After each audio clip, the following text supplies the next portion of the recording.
Here we go. I'm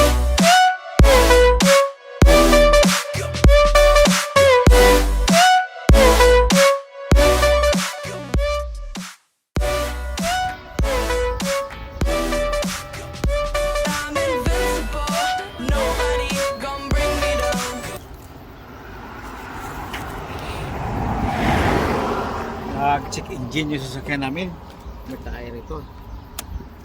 Nagkain nga eh.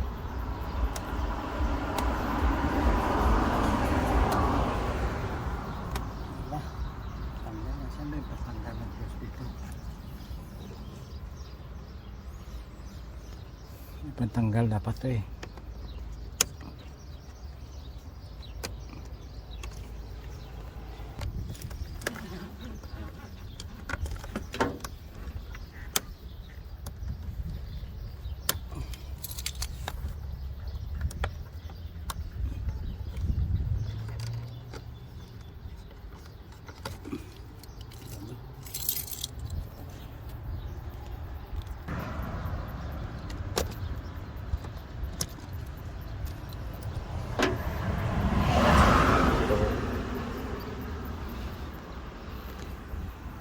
Yun, naputol siya. Lagyan natin kahit dalawang wire lang. Tapos bibili na tayo ng fuse.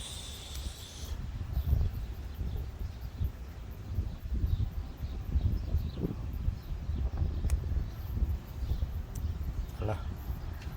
Pangit naman ito.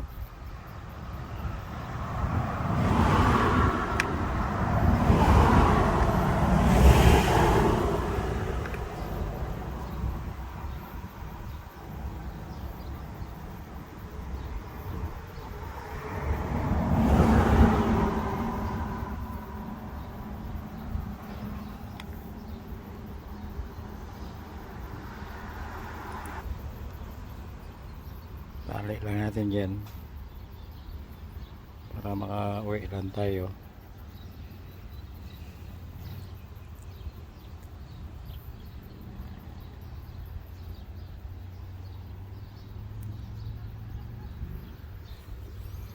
Balik.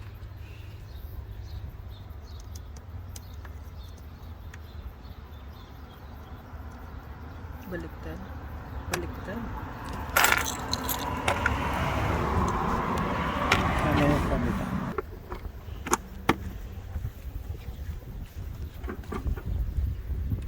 Sana yun. Okay. Tayo.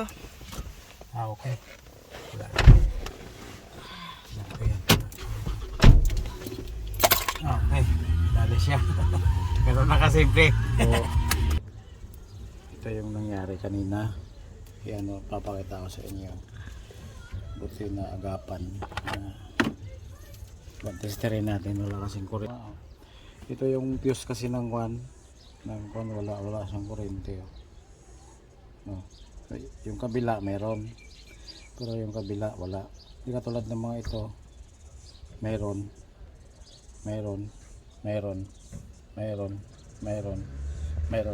Papakita ko sa inyo kung paano. I-start natin. I-start naman yan. Baka mangyari sa inyo ba? May check engine siya. Tapos BEC off. Ito kasi yung BEC. Ito 1-2 vehicle stability. Hindi ko alam yung C kung ano yan. Tapos pag ganyan, parang kwan yan eh. Yung pag wala siyang RPM, parang patay siya. Tapos pansinin nyo, kahit didiinan ko yan, wala siyang RPM kasi naka-off yung kwan niya, yung stability na which is na nagpa-function kasi yan pag yung nag-i-slide ka. Yan yung function yan eh. Nag-i-slide ka sa kwan, sa halimbawa nasa madulas kang daan, pag nag-slide siya ganon, walang power to, parang safety kwan na rin, safety kwan ng sasakyan. So dumaan kami sa Ripco kanina, bilihan ng bumili kami ng fuse. Bumili ako ng fuse ito mura lang naman, parang $1 isa, 7. Ang kung lang concern ko lang dito kasi para maliit yung hibla niya sa loob eh, baka yan o katulad yan maliit lang, pero kung kasi ito assorted, so mamili na lang tayo ng medyo malaki para yun ang ikabit natin kasi 10 MPa yun at 10 amperes kasi yan. Mayroong isa dito na medyo malaki ang hibla nya kasi baka palaging ganun ang mangyari. Papalitan natin yung fuse doon na na pundi, tapos testing natin, tanggalin natin ito yun ito 10 amperes siya, ito nga 7.5 lang bunutin natin.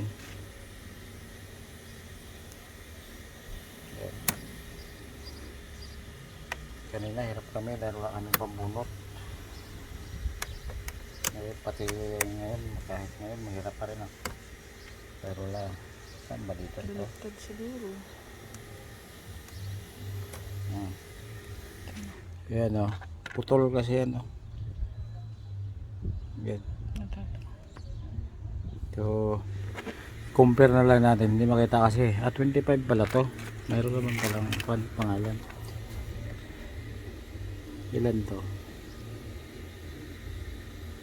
6 MPa lang yan, 6 amperes, ito 10. So ito siya, hanap tayo na medyo malaki, 15. Pinan ito 10 to, diba? Parang 10 pala, parang 10. So kabit natin yan.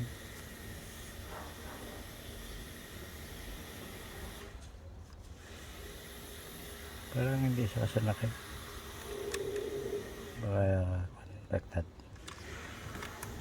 Ano naman to? Ang liit ng kwan niya. Tulo. Ayan. Pukan natin ngayon kung okay ba, kung mawala yung kwan, kung mawawala yung ano yan, yung kung okay na siya ba, kumbaga. Kasi kung kahit i-tester mo yan, mayroon yan saan ba ito? Ayan, mayroon. Ayan, mayroon. So okay. So iyon natin ang sasakyan. Yan. Yun na wala. Ang engine, kuha na lang ang engine mayroon. Pero pag i-start kasi natin yan, mawawala yan pati yung langis. So start ko wala na siya. Yung BEC dito kanina wala na, tapos yung engine dito wala na, tapos dinan mo to, mayroon na yan. So baka mangyari kasi sa inyo yung ganon, yung check engine kasi medyo kanyan medyo kuminsan pag bago-bago tayo baka isipin natin sira yung sasakyan. Huwag po muna tayo mag-conclude ng ganon, tapos lalo na kung yung bigla lang siya lalabas dito sa dashboard mo, may mga sensor lang yan, pero doon muna tayo sa basic, unahin natin yung fuse kasi yun yung nag-distribute ng kuryente, tapos saka tayo mag-kuhan sa mga kung ano-ano para makita natin yan. So swerte ko, swerte namin kanina doon sa motorway kasi yung kalsada may natabihan kami, tapos may wire naman, may nakita akong wire dito sa sasakyan. Ayos kasi ako dati, nagkamang isang araw ng sasakyan. Swerte naman meron, baka mangyari lang sa inyo ba para medyo may idea kayo. So salamat sa panonood nyo. God bless.